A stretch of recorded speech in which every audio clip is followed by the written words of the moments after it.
cost of living always take center stage, with the prices of maize and flour being the selling point for the political class.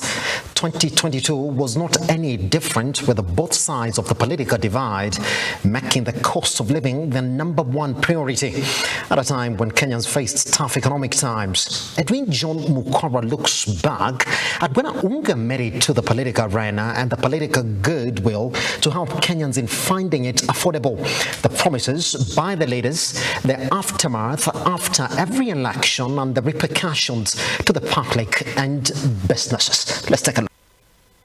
Kenyan staple food and a favorite to many out of its affordability and availability. But for the year 2022, this food has been an emotive topic. It is the year when the prices of maize flour, commonly referred to as unga, have skyrocketed. For the first time in Kenyan history, the price of this basic commodity hit the retail price of 230 shillings for a 2 kg packet of unga from 100 shillings and 130 shillings for the 1 kg packet from 60 shillings.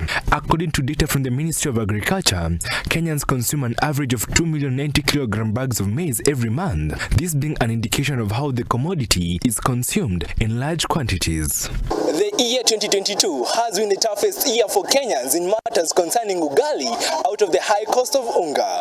We toured different parts of Nairobi to hear how Kenyans have coped with this issue. Jackson Kangethe, a hotel operator in Nairobi, is urging the government to further lower the price of unga since it has affected his business. Kangethe saying he has increased the price of a plate of ugali from 20 shillings to 30 shillings as he avoid getting to a loss.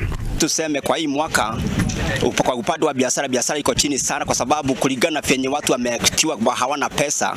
Mtu akitafuta agarwa anaomba tu aweze kwenda kwa kununua hiyo uga sababu kuna watoto unataka kule kwa hoteli na unataka ulisi watoto wako. Kwa hivyo wacha tuseme hiyo biashara iko chini kwa sababu hakuna pesa, watu hawana do. Tungeuliza serikali ijaribu kuinua watu kibiashara, hata kama ni ile walisema ile pesa serikali inataka kusaidia tulikuwa tunahitaji kama ile pesa tulikuwa tunaita ya hustle fund na biashara wa support ili watu support kwa kibiashara watu waweza kuinua biashara. While on their side, his customers are decrying the high cost of the commodity, saying it has affected them financially and they no longer eat to satisfaction. Ugali imekuwa kidogo sana, hatushibi. So tunaomba serikali ya Ruto ituangushie unga. Ndio unajua unga ndio kitega uchumi cha watu. So tunaomba hata iende 90 shillings. Naona bana, serikali ingilie rakati. Kaugali bana hatushibi. Na kazi venye ni mzito. Watuangushie kaunga at least. For Roslyn, a vegetable vendor in Nairobi, she says the high cost of unga has led to lack of customers since many Kenyans take the vegetables as an accompaniment for ugali. Sentiments shared by her colleague Rodamora. Tununuliwa mboga juu unga iko bei kali. Sasa biashara yetu iko chini kwa sababu ya unga. Na walituambia unga itaanguka bei, ichawahi yanguka. Mpaka saa hii tunateseka. Kama mimi kabila yangu mimi nakulanga ugali, sikurangi mchele, sikurangi nini, nategemea hiyo ugali. Sasa sibatangi hiyo ugali ni kule, sasa tunakuanga ukame tu ya hiyo unga. Sasa hatujui vile government itatusaidia staili gani ndio hiyo unga yanguke watu wengi wapate nini? Unga iko juu. Tulikuwa tunauza mboga, hata unauza hata mboga 3,000. Sasa hiyo unaweza uza hata 1,000. Sasa watu wanaonelea Ruta vanya venye alisema atupunguzie budget tuweze kuuza mboga tu. Fenye tulikuwa tunauza mbeleni unga ikiwa 70-80, mtu ananunua mboga hata ya 200. Sasa siku hizi hata wadui wanasema tunaenda kukula na nini. We also take a spot check to ascertain the current price of the commodity from retailers and millers and how the cost of maize flour has affected their business. The grievances are the same. Their businesses suffering from lack of customers who on their side say they cannot afford the current price of unga. Maize flour stuck on their shelves with the risk of getting bad in a matter of time. Sasa hii biashara iko sawa, iko chini na at least unaona vitu zikiteremka at least customer watajaribu kuingia kwa wingi. Sasa tumepoteza customer wengi juu vitu ziko juu. Kama gorogoro moja tunauza na 180 na kitambo customer anakuja anakuambia hiyo 180 alikuwa anasiagaga na 100 ama 90. But sasa ni 180. Sasa ana prefer heri umpimie ya kupima, na hiyo kilo moja anasema pia iwatoshi. But out of all these factors attributed to the high cost of unga, the political factor was always conspicuous. 2022 being an election year, for many it was no coincidence that the price of unga shot up dramatically a few weeks to the August 8th general elections, seemingly the cycle that happens every election year in the country. Down the memory lane, on July 2012, a few months to the 2013 general elections, the price of the 2 kg unga rose to 130 shillings from the retail price of 70 shillings. Back then, presidential candidate Uhuru Kenyatta and his running mate William Ruto, who were running on a Jubilee coalition ticket, pledged to deal with the high cost of the commodity once elected to office. The duo won the election and managed to bring down the cost of unga to a retail price of 115 shillings for the 2 kg packet. Then came 2017. Another election year, and in May, 3 months to the general elections, the price rose to 189 shillings. The Jubilee government resorted to importing maize from Mexico and promised to find a solution once re-elected. Kwa ukweli kuna shortage, lakini tunalete mahindi ingine sasa tayari imeanza kufika Mombasa. Ikishafika Isiagwe, tutahakikisha ya kwamba Shinyalu maduka itakuwa na ya kutosha. Na bei ni 90 na imeandikwa kwa mfuko. Now in 2022, the same cycle seemed to reoccur.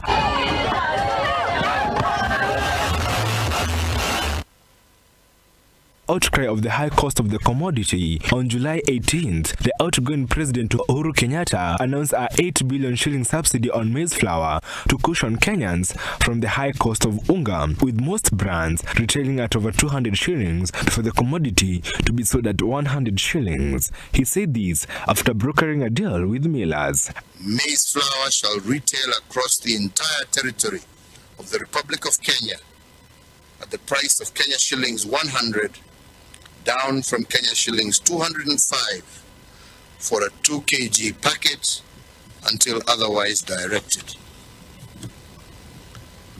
This program of a subsidy of approximately 105 shillings per 2 kg pack of maize meal is meant to lower the cost of living for vulnerable households as we look for a sustainable solution to the recurrent rising prices of unga every election. A few days after the announcement by President Uhuru Kenyatta, there was a shortage of unga in shops and supermarkets, and the promised 100 shillings unga only appearing in a few outlets and for a short time before it vanished.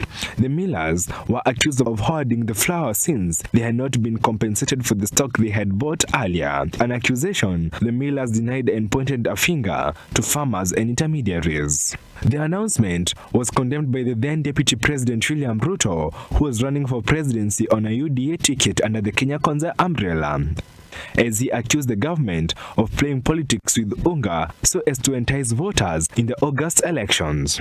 Mumesikia juzi, sijui ni jana, ati sasa wanatuambia ati watapunguza bei ya unga mpaka mupige kura, mpaka sijui tarehe 20. Sasa mimi nataka niwaulize, sio ni madharau makubwa sana?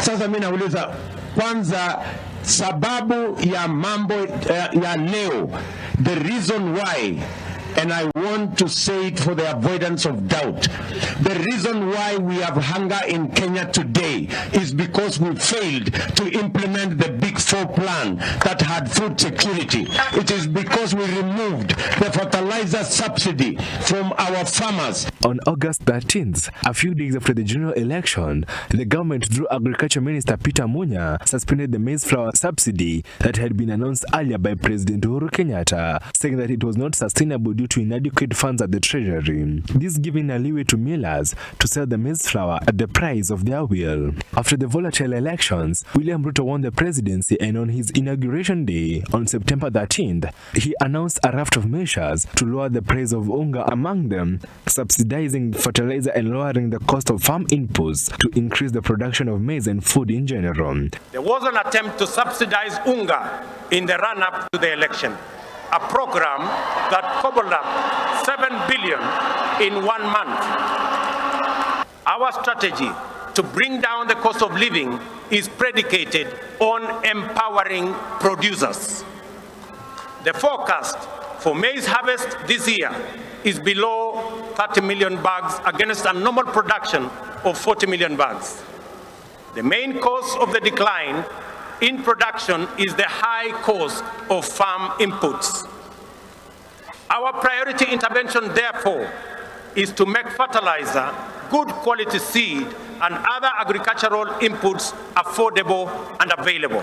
As the year comes to an end, the price of this commodity is still unaffordable to many Kenyans, despite it now retailing at around 180 shillings to 190 shillings, with data from the Ministry of Agriculture indicating that currently farmers are selling a 90 kg bag of maize between 4,000 shillings and 5,500 shillings, compared to 3,000 shillings it retailed last year.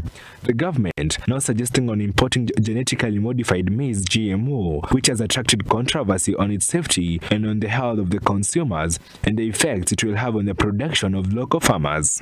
A proposal that has seen different reaction from different quarters of the government, with Trade Cabinet Secretary Moses Kuria and his agriculture counterpart Mithika Rinturi at loggerheads on whose mandate is to export the controversial maize.